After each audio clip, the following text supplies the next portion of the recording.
오늘 전해드릴 소식은 위기에서 벗어나 부활을 꿈꾸던 KG 모빌리티에도 급 제동이 걸렸다라는 소식인데요.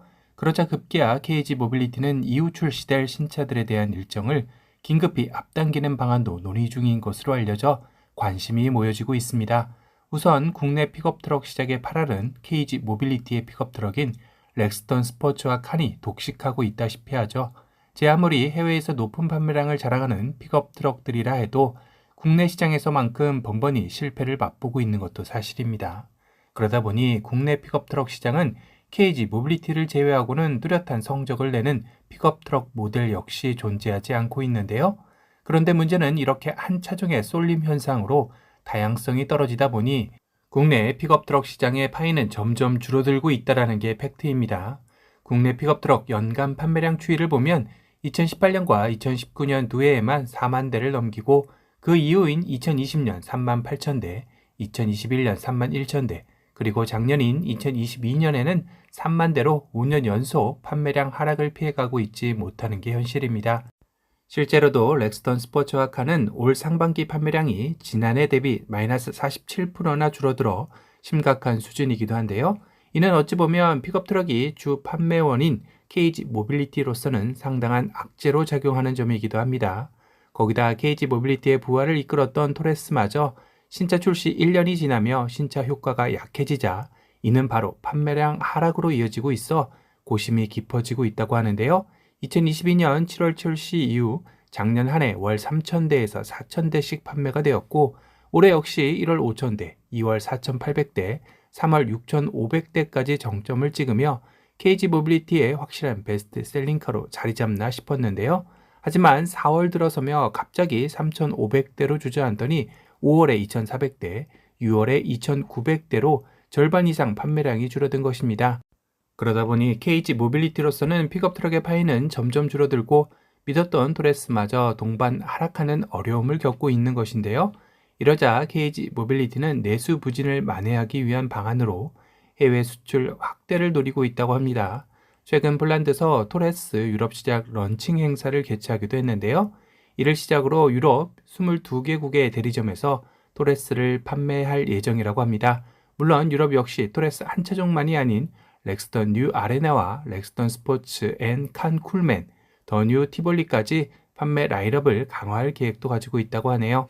하지만 해외 역시 단순히 현재의 라인업만으로 승부를 보기에는 한계가 올 겁니다. 거기다 다시금 내수 부진의 어두운 그림자는 반드시 극복해 나가야 하는 숙제이기도 한데요. 그 첫걸음은 토레스의 전기차 버전인 EVX를 올해 선보이는 것입니다. 세계적인 배터리 업체 비아디와 협력해 리튬 인산철 배터리를 탑재할 것으로 알려져 있습니다. 업계에서는 전기차 보조금을 더하면 3천만 원대에도 구매할 수 있는 차종이 되지 않을까 예상하고 있기도 한데요. 다만 현 토레스의 신차 효과가 1년 만에 주춤하는 것을 감안할 때 토레스 EVX의 디자인 역시 이미 식상해진 느낌이라 과연 대박 행진을 이어갈지는 물음표이긴 합니다. 정말 기다린 신차는 이거였다 라고 환호를 외칠 만한 신차는 2024년에나 만나볼 수 있는 KR10이라든가 이번 서울 모빌리티에서 선보인 컨셉트카인 500, F100 등의 모델들이 나와야 가능하지 않을까 싶습니다. 현재로선 가장 가능성 높은 차종은 KR10이죠. 내부적으로도 신차 일정 중 가장 빠르게 앞당길 수 있는 모델이 KR10이 유일하다라고 판단하는 것 같은데요. 그러면서 2024년 출시를 목표로 하던 KR10의 일정을 상당 기간 앞당겨 2023년도 출시건에 대한 논의가 시작되었다라는 소식이 들린 겁니다. 물론 아직 공식적인 KG 모빌리티의 입장은 아니기에 섣부른 판단으로 단정 지을 수는 없겠지만 한 가지 확실한 건 현 시점 KG 모빌리티의 내수 부진은 이대로 가면 장기화될 여지가 높다라는 게 팩트이죠.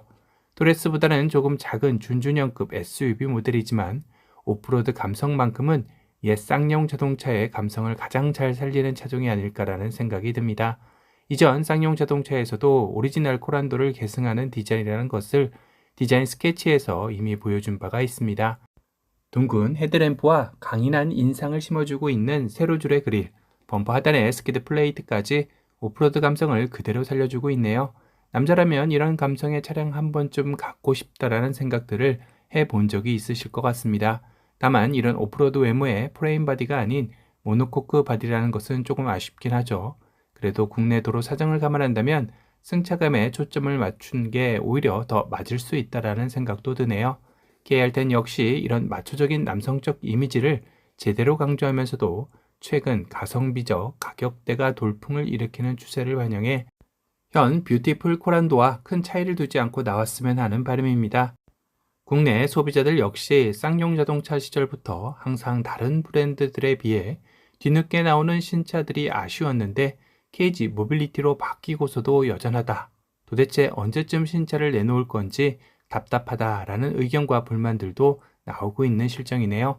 KG 모빌리티 역시 토레스 EVX를 시작으로 신차 출시에 가속 페달을 밟을 것으로 보이지만 그 시점들이 과연 소비자가 납득할 만한 시기냐라는 것은 냉정하게 평가받아야 하겠죠.